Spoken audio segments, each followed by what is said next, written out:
কাবুলি চানা দিয়ে পনির কারি একবার খেলে বারবার খেতে মন চাইবে। তো চলুন রেসিপিটা দেখে নিন। আগের রাতের ভিজিয়ে রাখা কাবুলি চানাটা সেদ্ধ করে নিয়েছি। এরপর একটা প্যানে তেল গরম করে নিয়ে তার মধ্যে দিয়ে দিচ্ছি 1 চা চামচ নুন। এরপর একে একে সব পনিরগুলোকেও দিয়ে দিলাম। দিয়ে দিচ্ছি 1 চা চামচ গোলমরিচ গুঁড়ো। এরপর পনিরগুলো হালকাভাবে ভেজে নিয়ে তুলে রাখছি। এবার অন্য একটা প্যানে সামান্য পরিমাণে তেল গরম করে নিয়ে দিয়ে দিচ্ছি খুব অল্প পরিমাণে আদা বাটা, কাঁচা লঙ্কা কুচি, তেজপাতা, দারচিনি আর কয়েকটা এলাচ। মশলা থেকে সুন্দর একটা গন্ধ আসার পর দিয়ে দিচ্ছি জল সমেত সেদ্ধ করে রাখা কাবুলি ছোলা। এরপর দিয়ে দিচ্ছি 1 চা চামচ পিঙ্ক সল্ট, 1 চা চামচ চাট মশলা আর 1 চা চামচ বিরিয়ানি মশলা আর সামান্য লঙ্কা গুঁড়ো আর রঙের জন্য কাশ্মীরি লঙ্কা গুঁড়ো 1 চা চামচ।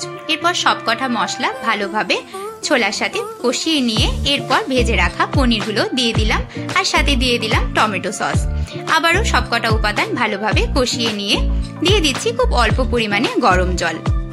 নুন ঝাল ব্যালেন্স করার জন্য দিয়ে দিলাম 1 চা চামচ চিনি আর সবশেষে দিয়ে দিচ্ছি কাসুরি মেথি আর ধনেপাতা কুচনো। এতে ভীষণ সুন্দর একটা ফ্লেভার আসে।